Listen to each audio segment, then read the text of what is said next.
He was 19 years old. He had never fired a bazooka in combat, not once. The weapon in his hands was designed for two men, and in the next few hours, on a black volcanic slope on an island most Americans had never heard of, this quiet boy from Long Island was going to do something that no citation could ever fully explain. He would tell you more than 50 years later, sitting on a porch in Florida with the Gulf breeze coming off the water, that the heroes were the ones who did not come home. He would say his medal belonged to two Marines whose weapon he had picked up that morning. He would say very little else. That was his way. His name was Douglas Thomas Jacobson. The island was Iwo Jima. The morning was February 26, 1945. And if you had a father, an uncle, or a grandfather who wore a uniform in the Pacific, this story belongs to them too. The morning began the way every morning had begun on that island, with the smell of sulfur rising from vents in the volcanic rock, with the sound of distant artillery moving across the northern half of the island like a slow approaching storm, with the taste of black ash on every man's tongue. Private First Class Douglas Jacobson pressed his body flat against a shelf of dark stone on the western slope of Hill 382. He had not shaved in 6 days. His uniform was stiff with dried sweat and volcanic dust. His hands were trembling, not entirely from fear, but from the exhaustion that had accumulated over 7 days of continuous combat, from the cold February wind that cut across the island at dawn. He watched the two-man bazooka team crawl forward through the ash. The loader followed behind, dragging a canvas satchel of rockets. They moved the way all Marines moved on Iwo Jima that week. Low, slow, every muscle expecting the next second to be the last one. They made it perhaps 15 yards before the Japanese anti-aircraft gun at the base of the hill opened up with a sound that was not a sound at all. It was a physical thing, a vibration that entered the chest before the ears could register it. 20 millimeters. Designed to shred aircraft in flight, now leveled parallel to the ground, sweeping the slope like a scythe cutting wheat. The gunner went down first. The loader took 2 more steps before the second burst caught him across the middle. Neither one made a sound. The bazooka fell into the ash. The satchel of rockets slid a few feet down the slope. And on the western face of Hill 382, the Marines of Company I, 3rd Battalion, 23rd Marines, went absolutely still, because they all understood the same thing at the same moment. Without that gun destroyed, no one was going up this hill, and without going up this hill, the entire assault on the northern half of the island would stall. And if the assault stalled, thousands more Marines would die on ground they had already paid for in blood. Someone had to get that bazooka. Someone had to do it alone. Douglas Thomas Jacobson had been born on November 25, 1925, in New York, the son of a working-class family with roots on the Long Island shore. As a boy, he worked as a draftsman for his father, learning to draw straight lines with a steady hand, learning the patience of a craftsman who understood that a single crooked stroke could ruin an entire drawing. In the summers, he sat in a wooden tower on the beach and watched swimmers in the Atlantic, ready to run into the surf if one of them went under. He was not a fighter. He was not the kind of boy that other boys were afraid of. He was quiet, he read books, he listened more than he spoke. On the morning of December 7th, 1941, he was 16 years old, and somewhere in the country a radio broke into its regular programming to describe an island most Americans had never heard of, on the far side of the Pacific, where the fleet of the United States Navy had just been attacked. If you are old enough to remember that voice on the radio, you know exactly where you were the moment it came through the speaker. You remember the way your father set down his coffee cup. You remember the way your mother stopped whatever she was doing. That day divided every American life that touched it into a before and an after. Douglas Jacobson never forgot. On January 28, 1943, at the age of 17, he walked into a Marine Corps recruiting office in New York and enlisted. By the time he was 18, he was in the South Pacific. By the time he was 19, he had fought at Roy Namur in February of 1944. He had fought at Saipan in June, where he had carried a Browning automatic rifle through the volcanic hills and the cane fields, and where he had been quietly commended in division orders for his conduct as a BR man. He had fought at Tinian in July, 3 island campaigns, 3 amphibious landings. He had done his job. He had come back to the ranks the way most Marines did, without headlines, without fanfare. He was one of the invisible ones. That was the whole point. He did not know it. lying behind that rock on the morning of February 26th. But before the sun set over the Pacific that evening, his name would be written into a document that would be read aloud in the White House by the President of the United States. 2,000 miles to the north, in a command bunker carved into the volcanic rock beneath Iwo Jima, a 53-year-old Japanese general named Tadamichi Kuribayashi was waiting for the Marines to make their mistake. He had been waiting for 8 months. Kuribayashi was not a typical Japanese commander. He had spent time in the United States in the late 1920s as a young officer, riding across the American Midwest by car, eating in American diners, watching American workers pour steel and roll automobiles off assembly lines by the thousands. He had come home to Japan carrying a secret that he could never say out loud in front of the wrong people. He knew Japan could not win. In private letters, he wrote about the certainty of his own death on this island. Not hoped, not planned, expected. He had accepted his fate the way a farmer accepts the coming of winter. And then, having accepted it, he had turned his entire mind to one question. How do I make my death cost them the most? The answer did not lie on the beaches.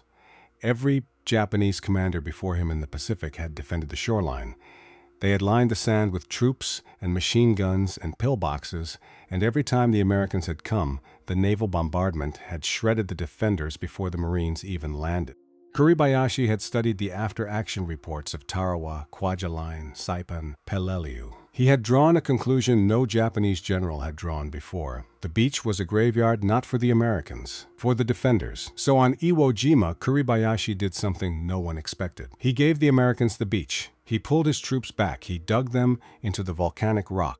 He built a network of tunnels beneath the island, connecting bunkers and blockhouses and hidden gun positions with underground passages that no bomb could reach. He told his men to let the Marines land, to let them think it was easy, to let them walk inland, past the shoreline, into the killing ground he had prepared for 240 days.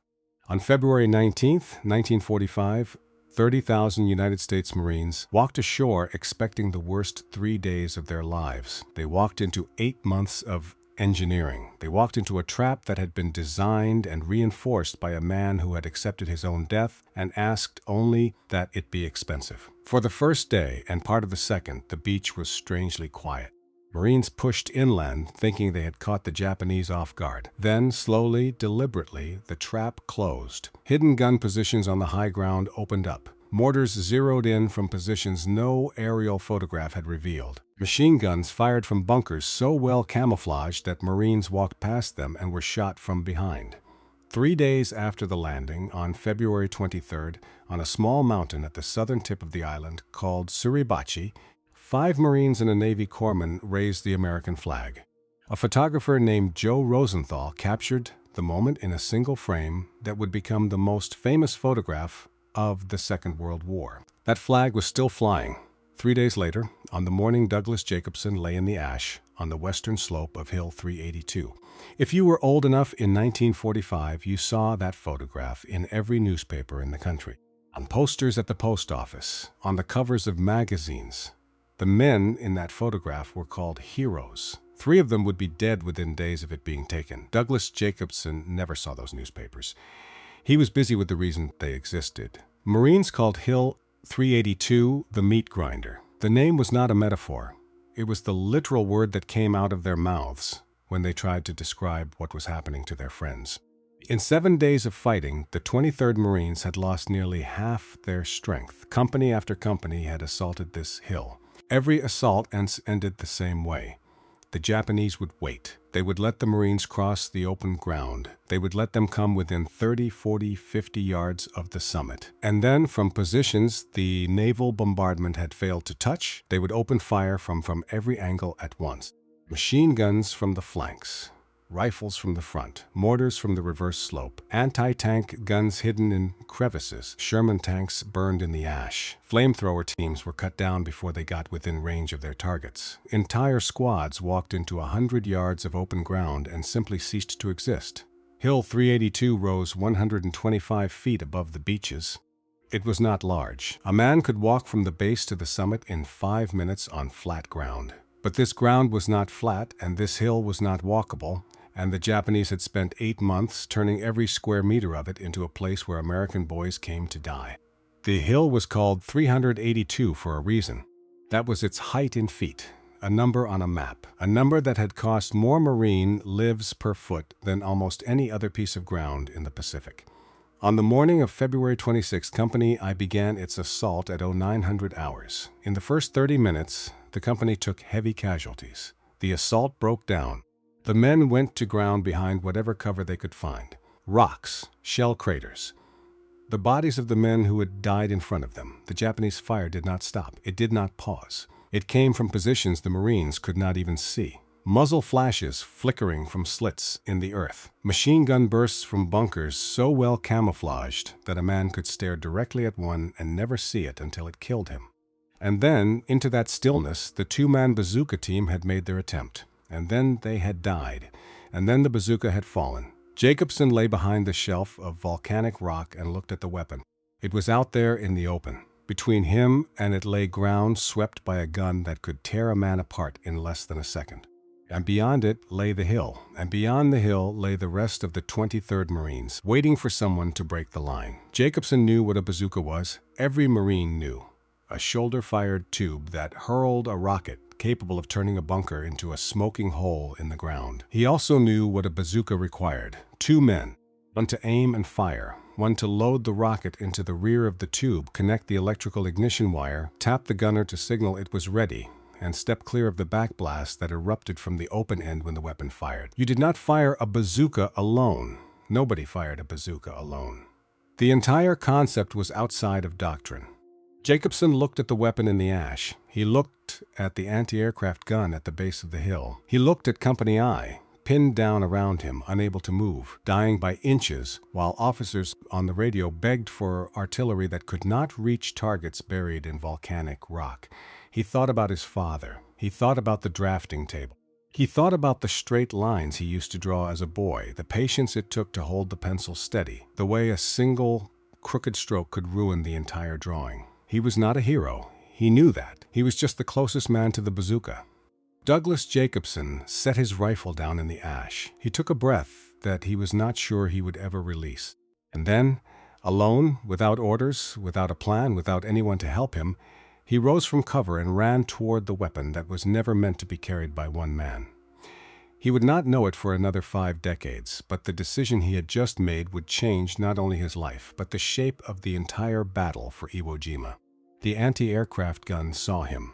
Jacobson knew it in the same instant the gunner did, because the black barrel 100 yards downhill twitched, corrected, and began to swing toward the moving target that had just broken cover on the slope above. He ran. 15 yards is not a long distance. A man in good shoes on a football field can cover it in 2 seconds. But this was not a football field. This was ankle-deep volcanic ash that swallowed every step, sharp coral that tore through the leather of his boots, and a slope that pitched forward under his weight and tried to send him down face first into the killing ground.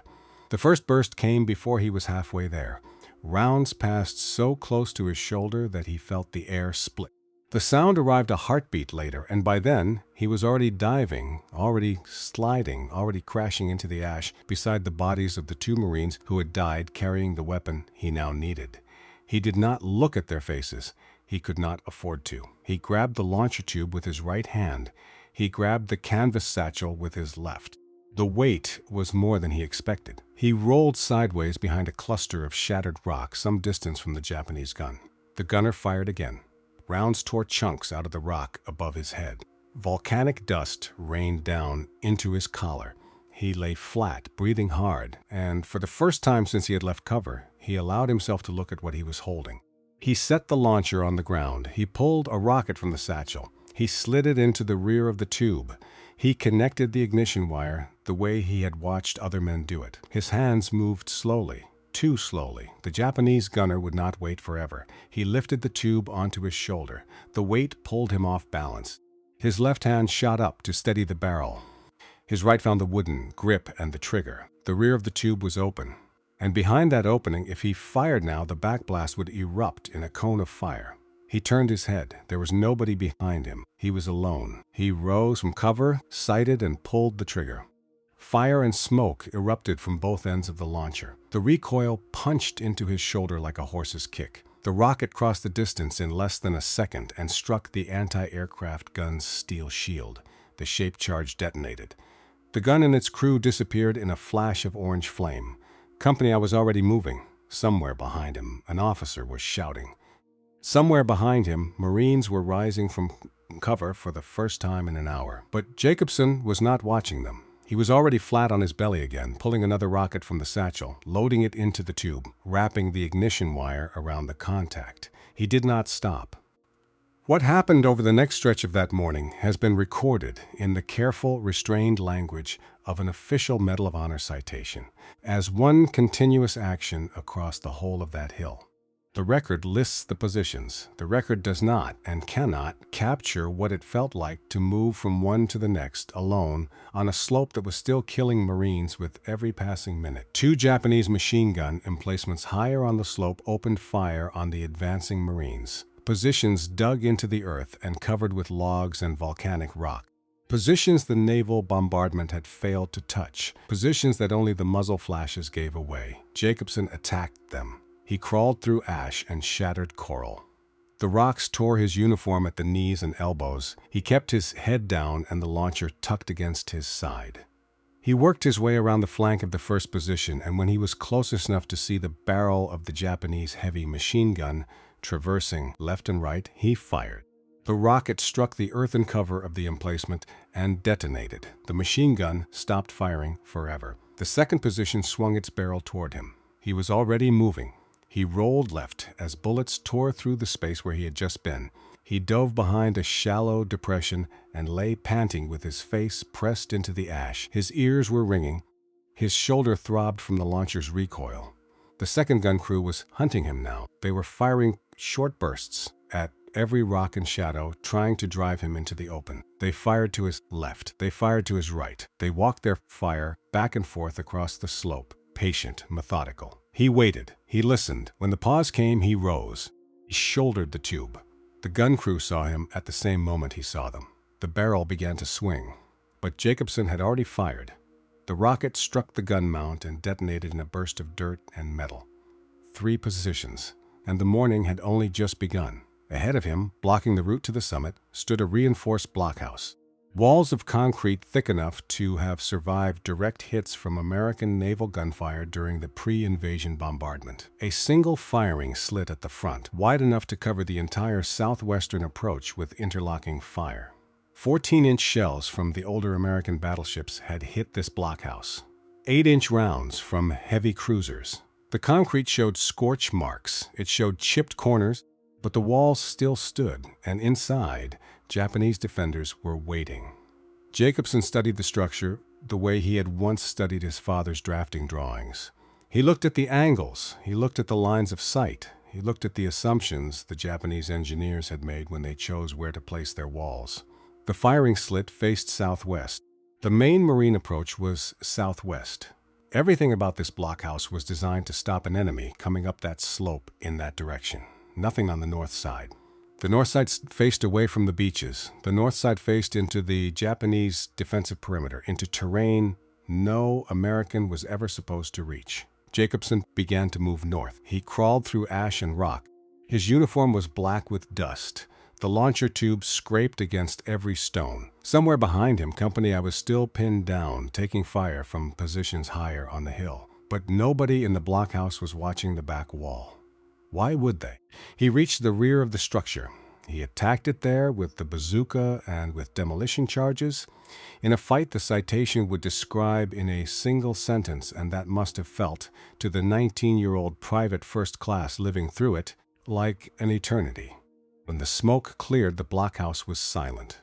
4 positions. He had no rockets. The bazooka was useless without ammunition, and the ammunition was somewhere behind him, past the bodies of the 2 Marines whose weapon he had picked up. Getting back there meant crossing open ground under Japanese observation. He picked up the empty launcher and started walking. The route took him through terrain the Japanese snipers had zeroed hours ago.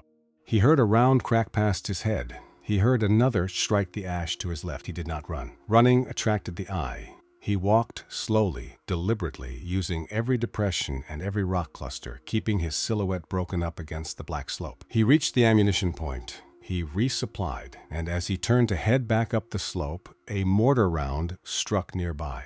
Shrapnel screamed overhead. He threw himself flat. A second round hit closer, then a third. The Japanese observers on the summit had spotted movement and were bracketing the ammunition dump. He ran. Weight on his back, uphill, through volcanic ash, while mortars walked across the slope behind him. His lungs were on fire. His mouth was so dry that his tongue stuck to the roof of his mouth. He did not stop, because somewhere on that hill, and somewhere on the eastern slope he could not yet see, Marines were still dying while he was still moving. Back on the western slope he found the next target, a Japanese pillbox, smaller than the blockhouse. Concrete buried into the volcanic rock, with a narrow firing slit designed to minimize exposure while allowing a wide field of fire. A 5-man crew inside, a machine gun cutting down anyone who approached from the eastern flank. The Japanese in the pillbox had seen the blockhouse die. They knew what was coming. Jacobson attacked the pillbox with demolition charges, closed to within striking distance under fire, and destroyed it. 5 positions. The next target was cruder, a rifle pit, overhead cover made of logs and just a hole in the ground where Japanese riflemen had been picking off Marines below them for the past 2 hours. Artillery could not touch a target like this. The earth absorbed the blast. Direct fire could not reach it because the angle was wrong. But Jacobson was above it now. He had climbed higher than the defenders had expected anyone to climb. He aimed downward. He fired. The rocket punched through the log cover and detonated inside the pit. 6 positions. And ahead, on the slope leading to the summit, waited the position Kuribayashi's engineers had considered impossible to overcome. 6 interconnected Japanese fighting positions, a defensive arc across the slope, every emplacement supporting every other one, every field of fire overlapping every neighbor. The 23rd Marines had tried to break this cluster twice already, and both attempts had failed with catastrophic losses. Jacobson attacked it alone. The record would say that he destroyed the entire cluster and killed 10 more Japanese defenders in the process. The record would not say what it felt like to move from one position to the next, low on ammunition, running on nothing but adrenaline and the memory of straight lines drawn on a drafting table on Long Island. But when the smoke cleared, the cluster no longer existed as a fighting position. That would have been enough for one morning. It was more than any citation before or since had asked of a 19-year-old private first class. Jacobson was not finished. Somewhere on the eastern slope of Hill 382, another Marine company from a neighboring unit had become pinned down. He could hear their machine gun fire. He could see their tracers arcing uselessly into the volcanic rock, and above them, invisible from where they were pinned, sat another Japanese pillbox, pouring machine gun fire into the ravine where they had taken cover. They were dying, and they did not know Jacobson existed. He went to help them. He crossed the ground under fire. He found the pillbox. He silenced it. And as he was doing so, a Japanese Type 95 light tank appeared out of a draw on the eastern face of the hill, moving up to intercept the Marine advance. 7 tons, 37mm main gun, 2 machine guns, a crew of 3 buttoned up inside armor that would have been a joke against a Sherman, but was more than enough against dismounted Marines with nothing but rifles. The turret swung. The main gun elevated. Jacobson attacked the tank with the bazooka. His rocket struck the turret. The turret mechanism jammed. Smoke poured from the commander's hatch. The tank could no longer traverse its gun. The tank could no longer fight. Marines below him rose out of the ash and began to move. 15 positions. Jacobson looked up the slope. The summit of Hill 382 rose in front of him, and there on the highest ground sat the last position. The largest blockhouse on the hill, a structure that had absorbed direct fire from American battleships during the pre-invasion bombardment and was still standing. Reinforced concrete, multiple firing slits, Japanese defenders inside, waiting. Jacobson attacked it. He closed with it under fire. He fired his last rocket into its rear structure. He entered it with grenades and rifle and pistol, alone, in a fight the citation would describe in a single line, and that must have felt, in the moment, like walking into the mouth of hell itself. When it was over, the blockhouse was silent. 16 positions. That was what the official record would eventually say. 16 enemy positions destroyed, approximately 75 Japanese defenders dead. The anchor of the entire northern defensive line on Iwo Jima, the position Kuribayashi's engineers had spent 8 months preparing, was in American hands. The Marines of Company I reached the summit at noon. By 1 o'clock, the 23rd Marines held the high ground. By afternoon, they had begun clearing the reverse slope. Company I had lost 43 men killed or wounded that day. Jacobson walked down the slope at 1400 hours. His uniform was torn. His face was black with volcanic dust and powder residue. His hands were bleeding from the coral. He carried the empty bazooka tube in one hand and his rifle in the other, and when he passed the bodies of the 2 Marines whose weapon he had picked up that morning, he stopped for a moment. He did not say anything. There was nothing to say. A Navy corpsman checked him at the base of the hill. Minor cuts, bruises across his shoulder and his back, severe dehydration. No serious injuries. Someone asked him how he had done it. He said he did not know. He said he had one thing in mind: getting off that hill. The battle for Iwo Jima went on for another month. The island was not declared secured until the 16th of March. Real combat continued until the 26th. 6,821 Marines died on that 8-square-mile piece of volcanic rock. Nearly 20,000 were wounded. Of the 21,000 Japanese defenders, only 216 surrendered. Tadamichi Kuribayashi, the general who had waited 8 months for the Marines to make their mistake, is believed to have died in late March of 1945, though the exact date remains unknown, and his body was never found. He had gotten what he wanted. He had made his death expensive. 27 Medals of Honor were awarded for actions on Iwo Jima, more than any other battle in American history. When Admiral Chester Nimitz spoke about the Marines who fought on that island, he used a phrase that has been carved into stone at more than one memorial. He said that among the Americans who served there, uncommon valor was a common virtue. Douglas Jacobson was one of them. He was promoted to corporal in April of 1945. He returned to the United States in September, and on the 5th of October 1945, he stood in a room in the White House, a 19-year-old boy in a dress uniform he barely knew how to wear, and President Harry S. Truman placed the pale blue ribbon of the Medal of Honor around his neck. Standing beside him that same day was another Marine. His name was Jacqueline Lucas. He was 17 years old. On the 3rd day of the Iwo Jima landings, he had thrown himself on top of 2 Japanese grenades to save the men in his fighting whole. He had survived. He would carry the shrapnel in his body for the rest of his life. 2 boys, same battle, same island, same morning of terror on the same volcanic ash, same president, same ribbon, same day. The youngest Medal of Honor recipients of the Second World War standing side by side in the East Room of the White House, still teenagers. There is a photograph of that day. If you find it, you will see 2 boys who look like they cannot believe where they are. Jacobson was discharged in December of 1945. He went home to New York. He tried to sleep. He tried to be 19 years old again. Some men who came home from that war never stopped hearing the artillery. Some men flinched at doors slamming for the rest of their lives. Some men woke up sweating in the middle of the night for 50 years without ever telling their wives why. Douglas Jacobson did not talk much about what he had seen.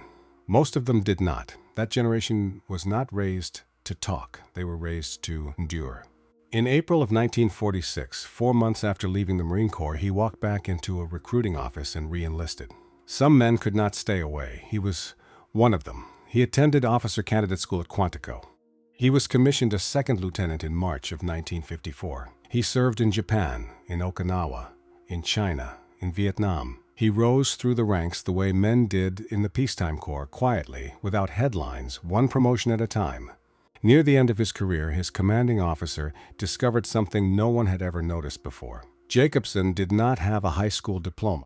He had left school before graduating in order to enlist in 1943, and in more than 20 years of service, in all those promotions, in all those signatures on all those forms, no one had ever asked whether he had finished the 10th grade. He was 42 years old. He took the GED exam. He passed. The man who had destroyed 16 enemy positions in a single morning at the age of 19 sat in a classroom at the age of 42 and answered questions about algebra and American history so that he could stay in the Marine Corps.